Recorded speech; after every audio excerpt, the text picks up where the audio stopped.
सबसे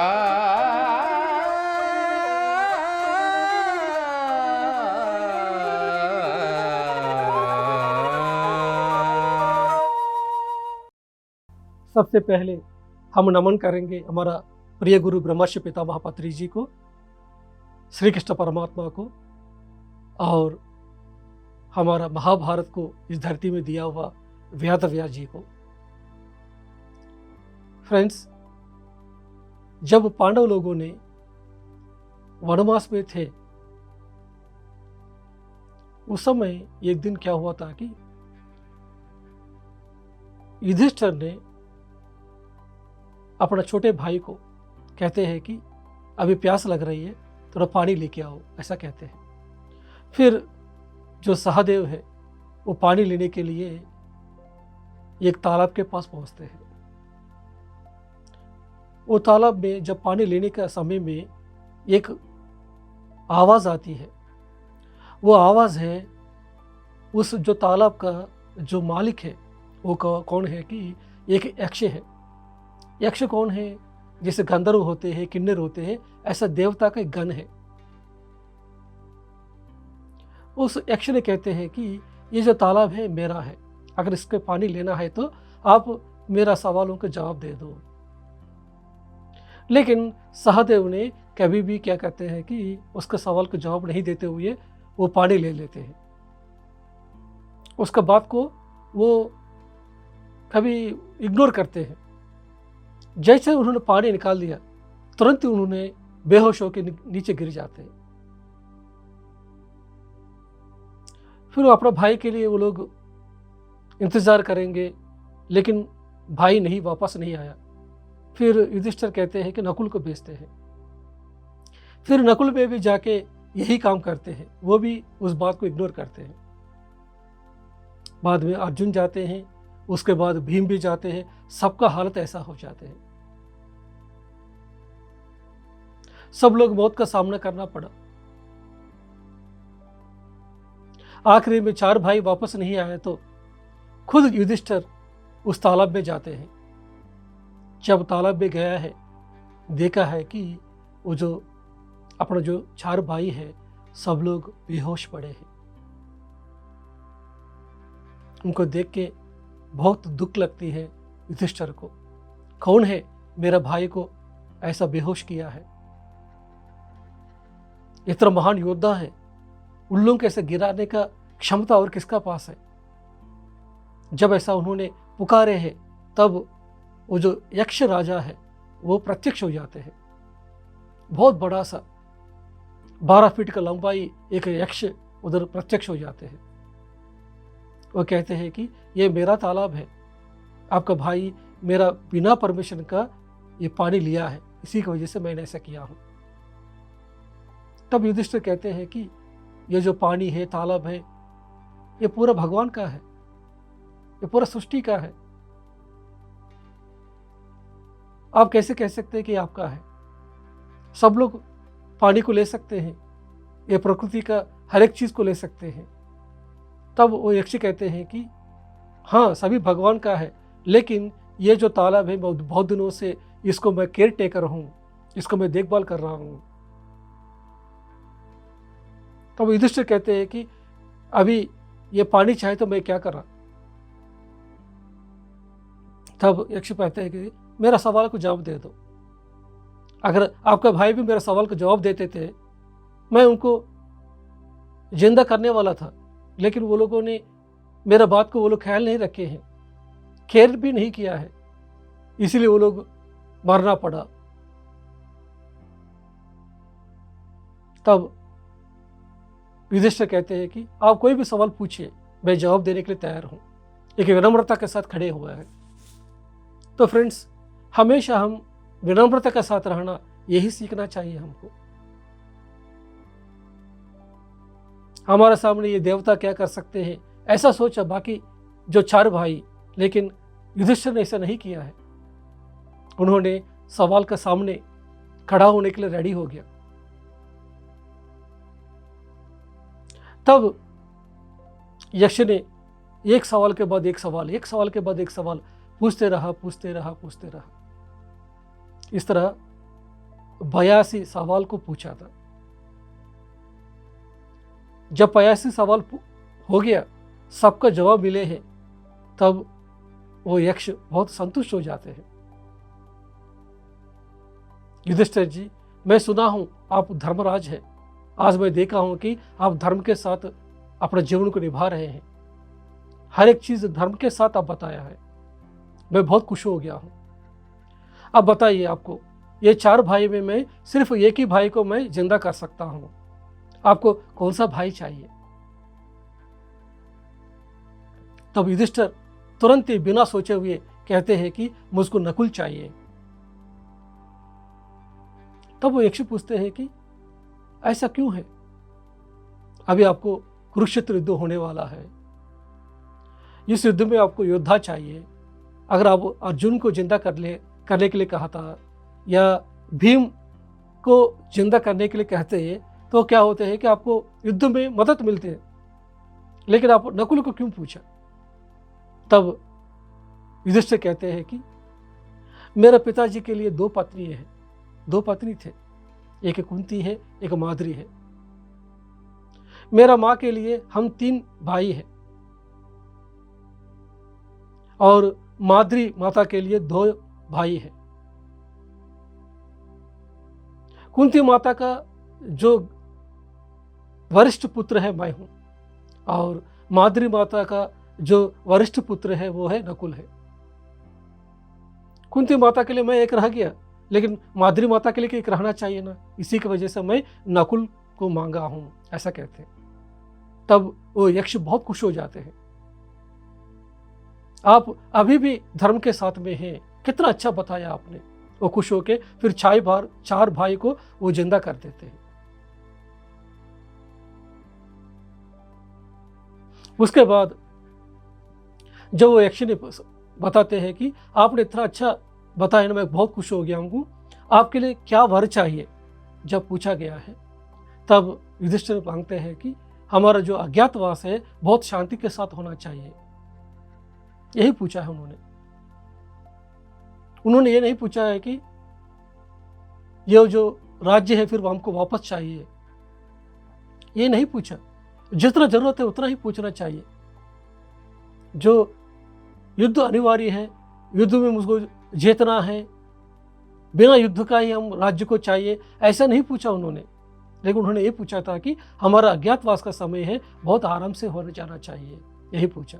तब उन्होंने यथास्तु कहा है। तो धर्म में सूक्ष्म जानना है तो एक युधिष्ठिर से, एक विदुर से ही हम जानना है। आज हम जो यक्ष ने युधिष्ठिर से मांगा है, जो सवाल पूछा है, उसका कुछ सवाल के बारे में आज हम जानकारी करेंगे। 82 सवाल है, लेकिन सभी सवालों को तो अगर मैं बताता रहूँगा तो ये पूरा एपिसोड तो काफ़ी नहीं है। लेकिन उसमें से कुछ सवाल है जो इम्पोर्टेंट मुझको समझता हूँ, वो एक कुछ सवाल को लेके आज मैं आपको बताऊँगा, क्योंकि ये सभी सवाल है हमको हमारे जीवन में उतारना चाहिए। ये सभी सवाल है धर्म का संबंधित है। उसमें से एक महत्वपूर्ण सवाल क्या है कि युधिष्ठिर जी आप बताइए कि ये दुनिया में कौन सा चीज है आश्चर्यजनक है, आपको बहुत सारा आश्चर्य लगती है, कौन सा चीज है? तब युधिष्ठिर कहते हैं कि इस दुनिया में मुझको क्या आश्चर्य लगते हैं कि लोग ऐसा सोचते हैं कि हमारा मौत नहीं होते हैं। हर दिन वो लोग को मौत को देखते हैं, हर दिन उनके सामने लाश दिखाई देते हैं, शमशान में जाते हैं, लेकिन वो लोग ऐसा सोचते हैं कि हमारा मौत नहीं होने वाला है कि नहीं फ्रेंड्स? कितना अच्छा बताया ना। हम तो हर दिन तो देख ही रहे, किसी न किसी घर में मौत को हम देख ही रहे, लेकिन हम तो ये सोचते हैं कि हमारा मौत कभी होने वाला नहीं है। अगर हमको पता चल जाता है कि ये मौत तो अनिवार्य है, एक दिन तो शरीर छोड़ना है, तब हम जीवन को कैसे जिएंगे? कितना पर्पसफुली जिएंगे हम, कितना अच्छी तरीके से जिएंगे, हर पल कितना आनंदपूर्वक जिएंगे। जिस समय हमको मौत के बारे में पता चल जाते हैं, हम एक दिन शरीर छोड़ने वाला है ये पता चलेगा, हम उस समय ये जीवन का आनंद के साथ रहेंगे।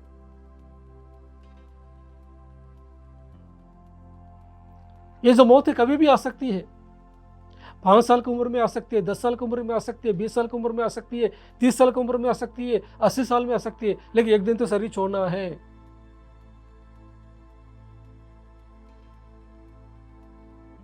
जितना भी हिमालय योगी है, हो सकते वो लोग 300 साल से है, 1000 साल से है, लेकिन एक दिन वो लोग भी शरीर छोड़ना पड़ेगा।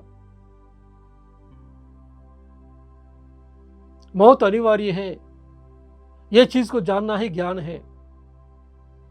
जिस समय हमको मौत को एक्सेप्ट करेंगे, हम जीवन को जीने का ढंग है वो बदल जाएंगे।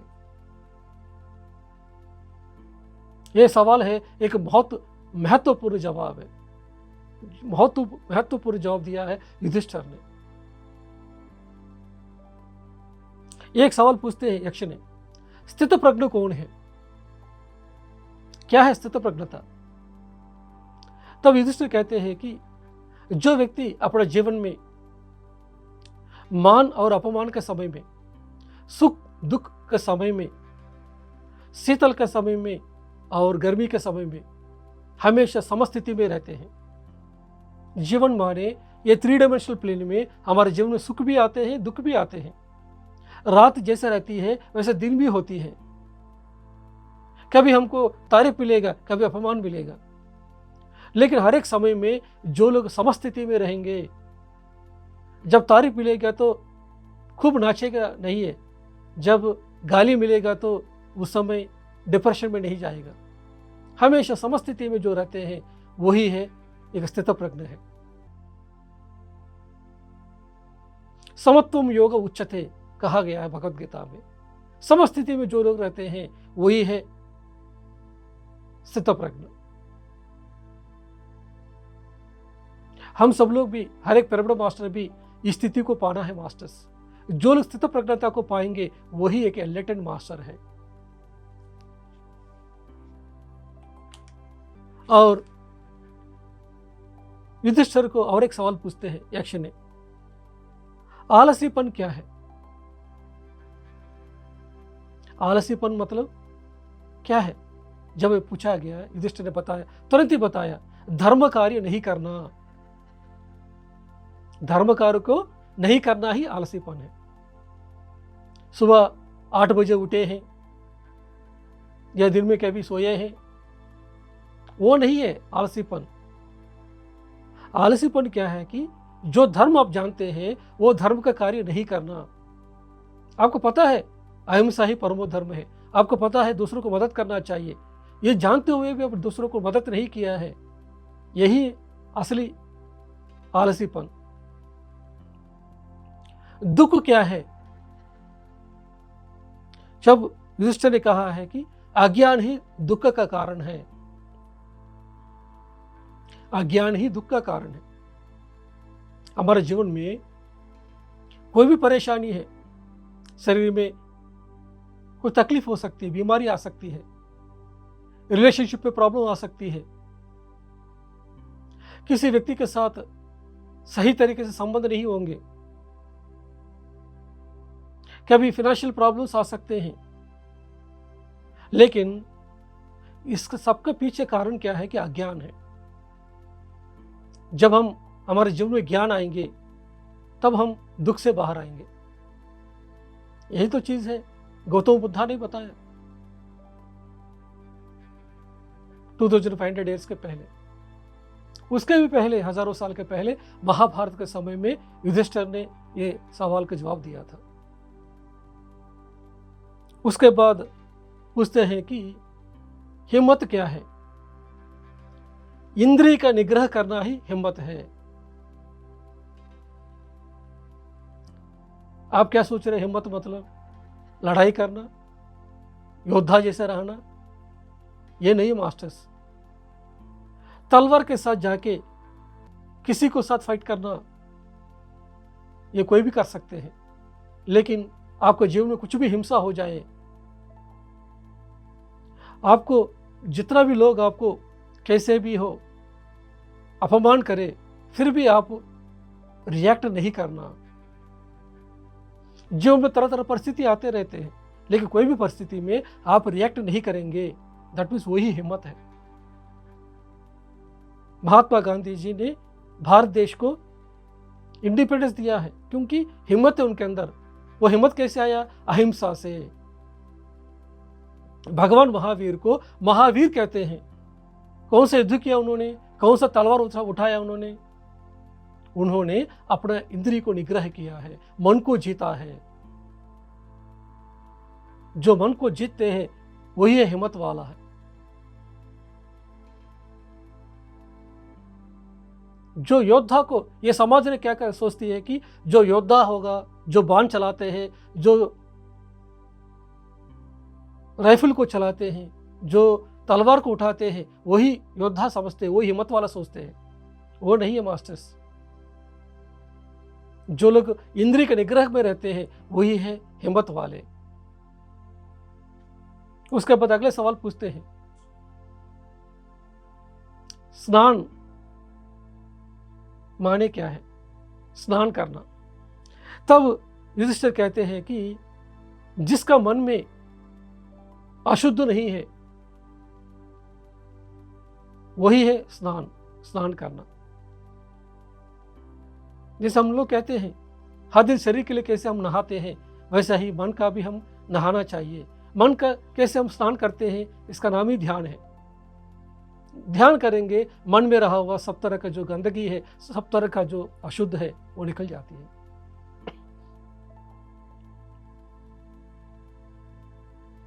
यही जवाब दिया है युधिष्ठिर ने। उसके बाद सवाल पूछते हैं कि दान अर्थ क्या है? दान का अर्थात क्या है? अंतरार्थ क्या है दान का?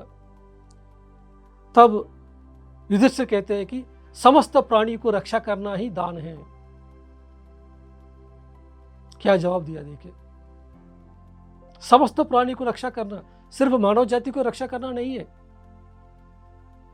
जो जानवर जाति को, पक्षी जाति को, वृक्ष जाति को, खनिज जाति को, सबको रक्षा करना ही दान करना। उसके बाद सवाल पूछते हैं, कौन है पंडित? जो धर्म के बारे में जानते हैं वही पंडित है। पंडित माने जो शास्त्र पढ़े हैं वो पंडित नहीं है। जो धर्म जानते हैं वही पंडित है।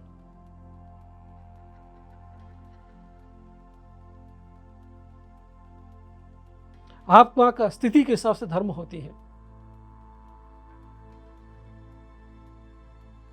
शूद्र का धर्म अलग होती है, वैश्य का धर्म अलग होती है, क्षत्रिय का धर्म अलग होती है, ब्राह्मण का धर्म अलग होती है।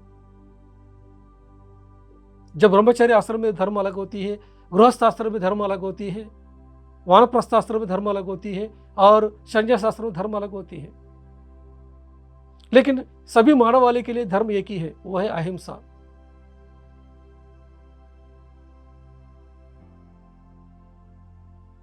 कौन है शूद्र? जो शरीर अपना है समझते हुए जीने वाला शूद्र है। कौन है वैश्य? जो मन समझते हुए जिएंगे वो वैश्य है। जो बुद्धि मैं हूं समझते हुए जीने वाला क्षत्रिय है। जो आत्मा जो समझते हुए रहने वाला है ब्राह्मण है। गुण और कर्म के हिसाब से ये डिवाइड किया गया है। तो इधर सवाल क्या है कि पंडित कौन है? जो धर्म जो जानते हैं वही पंडित है। उसके बाद सवाल पूछते हैं कि मूर्ख कौन है? जो धर्म नहीं जानते फिर भी सबके साथ आर्ग्यूमेंट करते हैं, वह है मूर्ख। मूर्ख का काम क्या है? हमेशा सबके साथ आर्ग्यूमेंट करेगा। कुछ भी नहीं जानते हैं लेकिन बहुत जानते हुए जैसा सबके साथ आर्ग्यूमेंट करता रहेगा। उसके बाद सवाल पूछते हैं कि क्या है शरीर? ये काय मतलब क्या है? तब युधिष्ठिर कहते हैं कि ये संसार में आने का कारण है ये शरीर है। हम एक जन्म लिया है, ये शरीर लिया मतलब क्यों लिया है हम? क्योंकि ये शरीर रहेगा तभी हम तो अपना कर्म कर सकते हैं ना। ये शरीर के द्वारा ही हम कर्म कर सकते हैं। इसलिए ये जो काया है, काया मतलब शरीर है, इसका इसका अर्थ क्या है? ये संसार के लिए कारण है। जो चीज संसार के लिए कारण है वही है ये शरीर। उसके बाद सवाल पूछते हैं, अहंकार अर्थात क्या है? अहंकार माने अज्ञान है। किसी व्यक्ति में हमको ईगो दिखाई दे रहा है, इसका अर्थ क्यों है? क्या है इसका अर्थ? वो अज्ञान में है, उसको पता नहीं है कि वो शरीर ही आत्मा है। आत्मा हर जगह पे है, हर व्यक्ति वही आत्मा है, सभी भगवान है। जो जानते हैं उसके अंदर अहंकार कहाँ आएगा? लेकिन अहंकार है तो मतलब अज्ञान में है। उसके बाद पूछते हैं कि धर्म अर्थ काम मोक्ष ये सब कुछ कहाँ मिल जाते हैं? तब युधिष्ठिर कहते हैं कि पति को पत्नी में, पत्नी को पति में। ये कहाँ मिलते हैं? धर्म अर्थ काम ये कहाँ मिल जाते हैं? कि पति को पत्नी में, पत्नी को पति में मिलते हैं। उसके बाद पूछते हैं कि किसको नरक मिलते हैं? जो लोग आशा दिखा के, लालच दिखा के नहीं देते हैं उनको नरक मिलते हैं। जो लोग हैं बहुत प्रॉमिस करेंगे, मैं आपके लिए ये करूंगा, वो करूंगा, ये करूंगा, बहुत रिश्वत देते हैं, देने के लिए बात कहते हैं, लेकिन जब असली में आएगा तो कुछ भी नहीं देते हैं। वो लोग दूसरों को आशा दिखाया, आपको मैं जॉब दिला दूंगा, आपके लिए मैं मदद करूंगा, ऐसा बातें कहेंगे, लेकिन असली में वो लोग कभी भी सपोर्ट नहीं करते हैं। उन लोगों को नरक मिलते हैं। जो लोग वेदों को, गुरुओं को द्वेष करते हैं वही है नरक में जाने वाला। यही है जो सवाल है। उसके बाद और एक सवाल पूछते हैं, क्या चीज है ब्राह्मण? ब्राह्मणत्व को कौन सा चीज देती है? वो है हमारा बिहेवियर। तो फ्रेंड्स, ब्राह्मणत्व को कौन सा चीज देती है?